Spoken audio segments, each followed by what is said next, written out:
बृहन्मुंबई महानगर पालिका शिक्षण विभाग work from home MCGM virtual training centre में आप सभी का हार्दिक स्वागत है। मैं हूं आपकी वर्चुअल सहयोगी पूर्णिमा पांडे।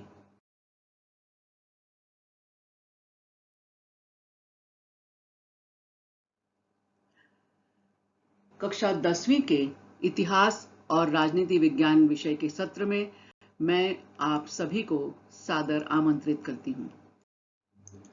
आज का हमारा सत्र है राजनीति विज्ञान और हम देखेंगे पाठ 2 के अंतर्गत हम जानेंगे चुनाव प्रक्रिया के बारे में, इलेक्टोरल प्रोसेस। चुनाव प्रक्रिया, निर्वाचन आयोग के महत्व को समझना, चुनाव में प्रत्येक मतदाता को उसके संवैधानिक उत्तरदायित्व बोध से अवगत कराना, चुनाव प्रक्रिया में जनता की महत्वपूर्ण भूमिका पहचानना। इस पाठ में हम इन सभी मुद्दों पर विस्तार से चर्चा करेंगे। भारतीय लोकतंत्र की दिशा में जो प्रगति हुई है उसमें चुनावों का बहुत बड़ा योगदान है। हम सब जानते हैं भारत दुनिया का सबसे बड़ा सफल लोकतंत्र है और इस लोकतंत्र की महत्वपूर्ण प्रक्रिया के दो आयाम हैं, चुनाव और प्रतिनिधित्व। चुनाव क्यों करवाए जाते हैं? इन चुनावों के परिणाम क्या होते हैं? तो चुनाव के कारण शांतिपूर्ण मार्ग से सत्ता परिवर्तन होता है। विभिन्न राजनीतिक दलों को सरकार बनाने का अवसर मिलता है। शासन की नीतियों में परिवर्तन होता है और समाज के जीवन में भी परिवर्तन दिखाई देता है। चुनाव प्रक्रिया कैसी होनी चाहिए? ये तो हमने देखा कि चुनाव एक महत्वपूर्ण आयाम है, तो ये चुनाव की जो प्रक्रिया है ये भी कैसी होनी चाहिए? ये होनी चाहिए सर्वप्रथम विश्वसनीय, निष्पक्ष और पारदर्शी, तभी इस चुनाव का महत्व होता है। निर्वाचन आयोग, भारत निर्वाचन आयोग, इलेक्शन कमीशन ऑफ इंडिया, और यह है इसका लोगो, इसका चिन्ह, इलेक्शन कमीशन, निर्वाचन आयोग। तिरंगे के परिधान में सजा हमारा भारत देश और हमारे भारत देश की आत्मा है हमारा संविधान। भारतीय चुनाव प्रक्रिया के केंद्र स्थान में निर्वाचन आयोग ही है। भारतीय संविधान की धारा 324 द्वारा एक स्वायत्त व्यवस्था का निर्माण किया गया है, जिसके अंतर्गत एक मुख्य निर्वाचन आयुक्त होता है और अन्य 2 उप आयुक्त होते हैं। निर्वाचन आयुक्त की नियुक्ति राष्ट्रपति द्वारा की जाती है।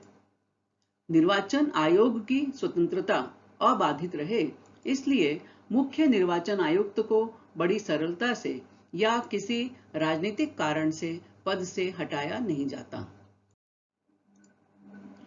अब हम देखेंगे निर्वाचन आयोग की संरचना के बारे में। निर्वाचन आयोग का सचिवालय नई दिल्ली में स्थित है। मुख्य निर्वाचन अधिकारी IAS रैंक का अधिकारी होता है, जिसकी नियुक्ति राष्ट्रपति द्वारा की जाती है तथा चुनाव आयुक्तों की नियुक्ति भी राष्ट्रपति ही करता है और इनका कार्यकाल होता है 6 वर्ष या 65 वर्ष की आयु, दोनों में से जो भी पहले हो वहां तक ये काम करते हैं। इन्हें भारत के सर्वोच्च न्यायालय के न्यायाधीशों के समकक्ष दर्जा प्राप्त होता है और समान वेतन एवं भत्ते मिलते हैं।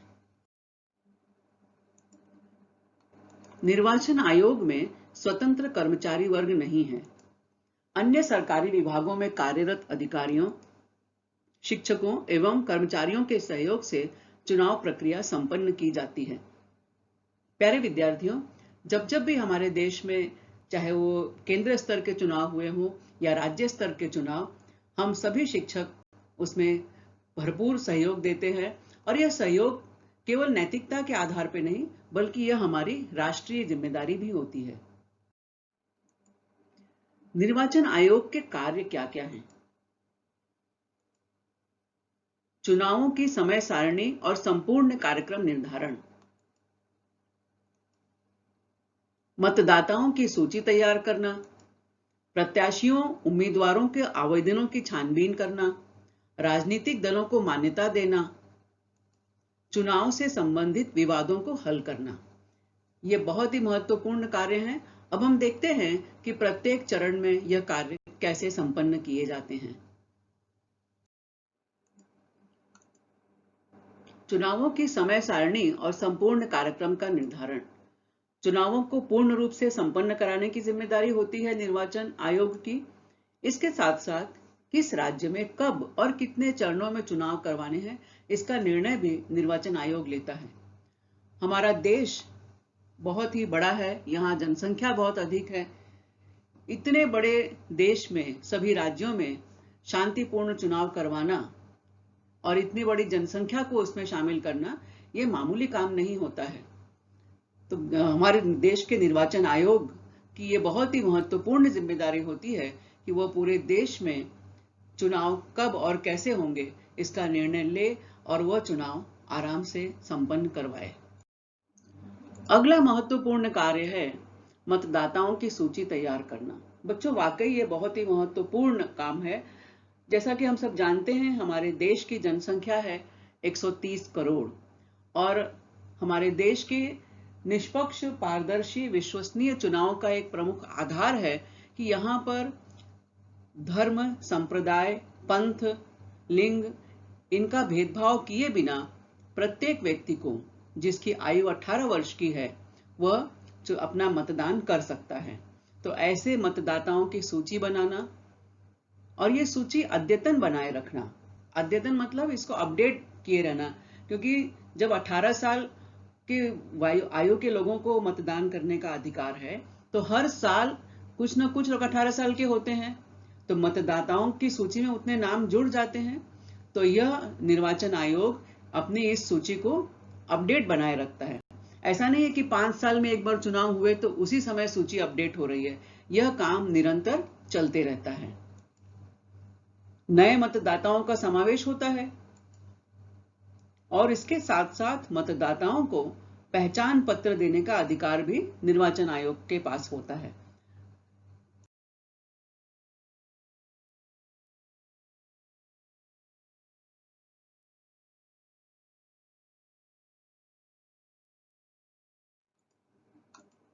प्रत्याशियों या उम्मीदवारों के आवेदनों की छानबीन का महत्वपूर्ण कार्य भी करता है निर्वाचन आयोग।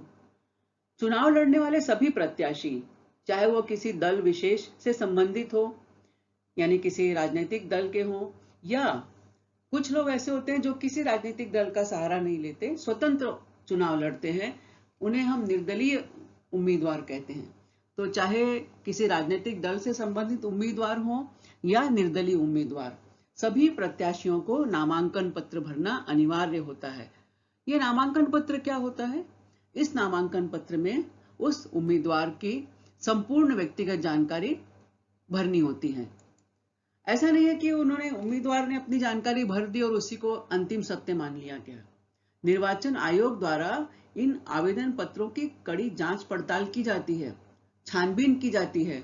उसमें जो भी ब्यौरा उस उम्मीदवार ने दिया है, उस जानकारी की खोज होती है, उसका सत्यापन किया जाता है और पात्र प्रत्याशियों को चुनाव लड़ने की अनुमति दी जाती है। जब सभी चीजों का सत्यापन हो जाता है तो उन प्रत्याशियों को अनुमति मिलती है कि वो चुनाव लड़ सकते हैं। और यदि इस आवेदन पत्र में कुछ जानकारी गलत पाई जाती है तो वह एक तरह से अपराध की श्रेणी में आता है। यदि आपने कोई जानकारी छुपाई है और चुनाव जीतने के बाद भी ये कहीं साबित हो गया कि भाई नामांकन पत्र में दी गई जानकारी गलत थी, तो उस पर केस हो जाता है।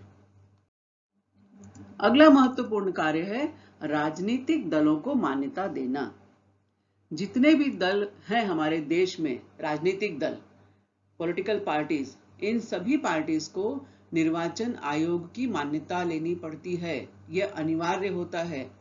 किसी राजनीतिक दल की मान्यता को समाप्त करने का अधिकार भी निर्वाचन आयोग को मिलता है, क्योंकि हम लोकतंत्र का मतलब ये नहीं है कि यहाँ पर आपने फटाफट जब मन आया आपने राजनीतिक दल बना लिया, आप मनमाने काम करते रहें, किसी को नुकसान पहुंचाते रहें। नहीं, ऐसी स्थिति नहीं होती। यदि ऐसी कुछ स्थिति बनती है तो निर्वाचन आयोग को यह अधिकार होता है कि उस राजनीतिक दल की मान्यता को समाप्त कर दिया जाए। मान्यता समाप्त करने का अर्थ होता है कि वह राजनीतिक दल फिर किसी भी चुनाव में हिस्सा नहीं ले सकते, उम्मीदवार के रूप में प्रत्याशियों को खड़ा नहीं कर सकते। निर्वाचन आयोग राजनीतिक दलों को चुनाव चिन्ह भी देते हैं। आपने देखा होगा कि हमारे देश में बहुत सारी पार्टीज हैं और हर पार्टी के अपने कुछ न कुछ चुनाव चिन्ह हैं। तो ये चुनाव चिन्ह देने का काम भी निर्वाचन आयोग ही करता है। चुनाव से संबंधित विवादों को हल करना। चुनाव के संदर्भ में अगर कोई विवाद छिड़ जाता है तो उसे हल करने की जिम्मेदारी निर्वाचन आयोग पर होती है। तदनुसार किसी चुनाव क्षेत्र में दोबारा चुनाव करवाना हो या किसी प्रत्याशी को अपात्र घोषित करना हो, यह सारे कार्य निर्वाचन आयोग करता है। स्वतंत्र भारत के पहले मुख्य निर्वाचन आयुक्त सुकुमार सेन जी थे। 1921 ईस्वी में सेन अंग्रेजों की प्रशासनिक सेवा में दाखिल हुए। प्रशासनिक सेवा में दाखिल होने का अर्थ है तत्कालीन आईसीएस की परीक्षा पास करना, जिसे आज हम आईएएस के नाम से जानते हैं। अभी इसके पहले के स्लाइड में हमने देखा कि आईएएस रैंक का अधिकारी ही चुनाव आयुक्त होता है, इंडियन एडमिनिस्ट्रेटिव सर्विस, जिसे ब्रिटिश शासनकाल में आईसीएस कहा जाता था, इंडियन सिविल सर्विस। 1950 ईस्वी में निर्वाचन आयोग की स्थापना की गई और सुकुमार सेन जी को चुनाव आयुक्त की जिम्मेदारी दी गई। बड़ी ही प्रतिकूल और विकट परिस्थिति में भी उन्होंने बड़ी कुशलता से निर्वाचन आयोग का कामकाज संभाला। वर्तमान चुनाव आयुक्त, मुख्य चुनाव आयुक्त जो हैं वो हैं श्री सुनील अरोड़ा जी, जिनकी नियुक्ति 2 दिसंबर 2018 से हुई। जैसा कि हम जानते हैं कि जो चुनाव आयुक्त होता है उसका कार्यकाल 6 वर्ष का या 65 साल की उम्र होने तक, जो भी कार्यकाल पहले होता है वो कार्यकाल पूरा माना जाता है। बच्चों, आज हम यहीं पर रुकते हैं। अगले हमारे वीडियो में हम जानेंगे चुनाव प्रक्रिया के बारे में। तो आपको यह वीडियो कैसा लगा, अपनी प्रतिक्रिया से जरूर अवगत कराइएगा। और यदि आपको वीडियो पसंद आया हो तो उसे लाइक भी कीजिए और सब्सक्राइब भी कीजिए। धन्यवाद।